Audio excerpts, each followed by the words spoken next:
So I'm going to talk today about business mistakes. Business mistakes that there's only 4 of them that you need to overcome.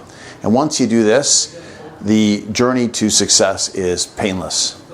Hi, my name's George Rivari from Knowledge Tree Consulting. A little bit about me. I had a business in landscaping for 35 years, and I essentially got myself out of the day-to-day after 35 years. So 38 years in business total. I've had a couple other businesses as well, solid space construction, and we also have a holding company and a leasing company that rents equipment to tenants, among other things. So my first aha moment. So I was invited down to Florida, and my uncle had a 150-foot yacht. And as I'm in the hot tub and I'm watching him not work at all, I'm thinking, this is crazy. And he always used to say to me, business is easy, George, business is easy. And I didn't believe him because I was struggling really bad. And it dawned on me that he had this line, make yourself the least needed person in the office. And as I'm in that hot tub, looking at the boat that's on the hot tub that's bigger than any boat that I've ever owned, I realized, you know what, this guy's speaking some truth because he's actually living this. So how can I make this happen? Well, there was a couple of myths that I had in my head. The first one was growth, that I had to grow unprofitably. That's not true. Most businesses grow unprofitably. As a matter of fact, it's a huge cash suck on the business, and it's terrible. It's a terrible place to be. You can't pay your bills on time, you're stressed out, completely unnecessary. Yeah, you can grow and be profitable at the same time. So that's a big myth. And in terms of being the least needed person in the office, well, I had the example of what that was. What was the difference between him and me? And it comes down to psychology. That's it. So, well, how do I make myself the least needed person in the office? So most people are in the middle. They're me in the middle of everything. And they may even be doing some of the roles. And everybody bombards you with stuff, and you're delegating all over the place. That's not a great way to do it. The trick is to create meeting agendas for all of these topics in combination, and then get yourself eventually into the meeting, have other people run the meeting, and eventually get yourself out of the meeting, and the meeting runs without you. This is the magic. That's how I got myself out of the business. I needed a process to get myself out of the business. And we've actually standardized that into daily, weekly, monthly, quarterly, biannual, and annual meetings with full agendas based on the Eisenhower matrix, which is urgent and important. Our meetings rock, and essentially without them, the business can't run without me. So we have an agenda, we download the mind, and this is a concept called flow efficiency, where essentially everybody shares and learns at the same time. So this is an insanely efficient way to get your business way further ahead and get you out of the day-to-day. So part of this is the concept of people. Well, we got to have great people, we got to have great process, and we got to have great culture. And then repeat. And if you do this, you end up with a great business. It's pretty simple, actually. So this is something that we've coached a number of businesses, and they've implemented these systems in their business, and they're absolute game changers. You get your life back. Like, you get your life back. I mean, I don't know how many of you are slaves to your businesses, but it's completely avoidable. So what shapes your culture? Well, there's your own will and the will of your employees. Obviously, self-motivation is pretty important. Peer pressure, right? So one of the things at a meeting is you can't hide from the agenda. It's either done or it's not. And if it's not, do you need help, or are you the problem? The system helps perpetuate this continual improvement. And we tend to use carrots, not sticks, to motivate behavior. So reward systems. Thank yous go a long way. Team collaboration, understanding, all those things are going to form the positive culture. And obviously there are sticks. You didn't get this done. So the question is why? And if the answer is it's because your will is terrible, because you're not the right fit for the business, then the stick, unfortunately, is a pink slip. And so I'm a big believer in offering every opportunity for people to improve. But if it's not a right fit for them or for you, there's no point hanging out together. So, but essentially this meeting structure shapes the culture of your business. If you get this right, people, process, you'll get a great culture, and you're going to end up with harmony in your business. So it's fun to go to work, and everybody's like rowing together. So this is magic. So interestingly enough, most businesses are run around a boss, and it's the me culture. So if you want to make yourself the least needed person, it can't be about you. It has to be about the team. And typically what happens is the boss knows everything. Everybody goes to the boss, or the boss delegates, doesn't delegate well, and you end up with this big mess. This is not as pretty as the last diagram with those beautiful circles surrounding an agenda. And this becomes, everything revolves around me. Well, there's no meetings here. The communication's terrible. You have silos of stupidity where only this person might know something and these people are left out. And you've got silos of ignorance where nobody learns from anybody. So the best way to learn is through that previous slide. Now, interestingly enough, soccer teams tend to use the flow efficiency model for coaching their teams.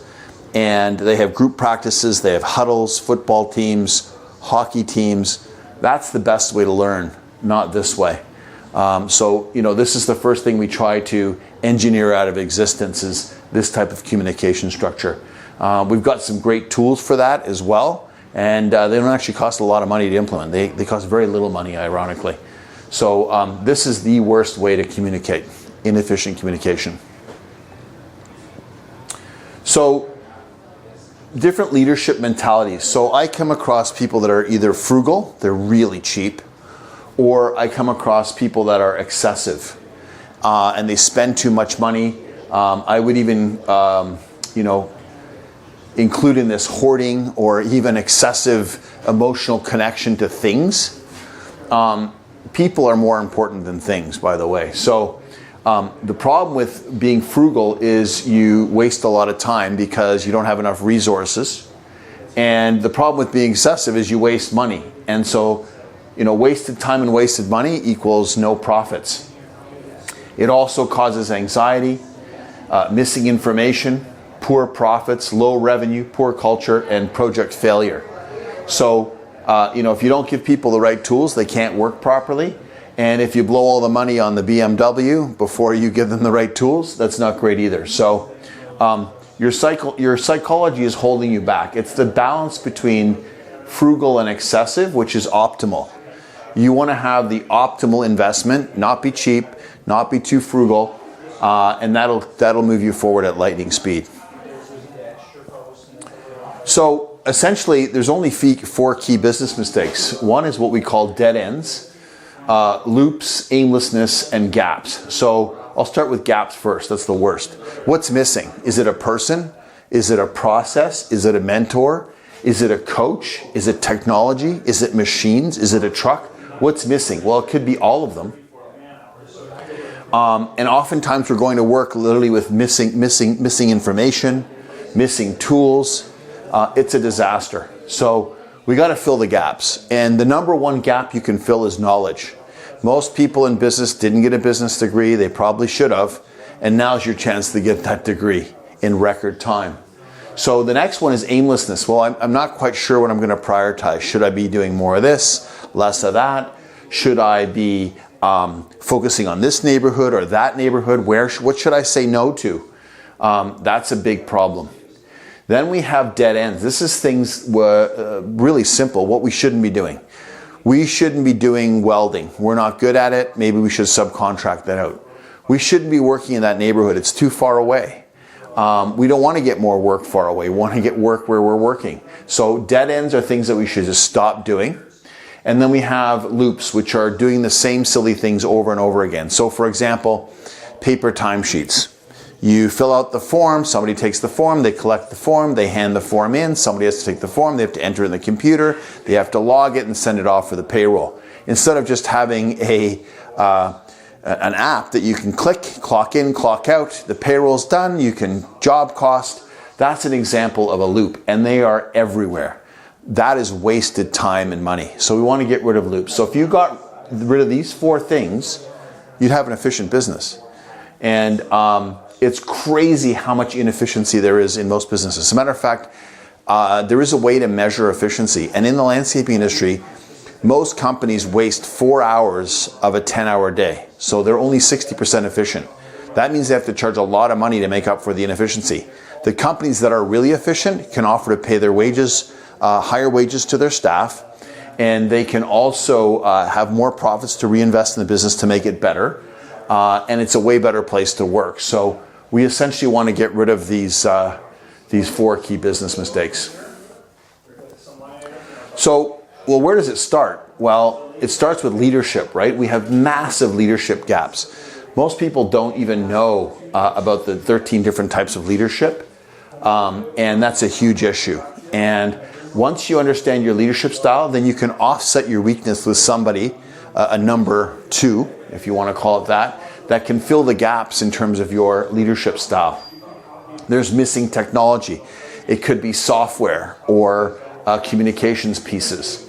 On the financial side, we look at, I've probably looked at 1,000 companies' financials, and most of them are an abject disaster. And ironically, I was speaking to a gentleman that works with businesses that are, 100 million plus, and he was saying even the large corporations' books are an absolute disaster. So don't feel bad if that's the case. But we can fix this like that. And then you understand where the money's going, where you're wasting money, where you're not wasting money, where the opportunities are. And if you want to go to your bank to borrow money, great. So the question is, what is economics? Well, economics is money, risk, and insurance.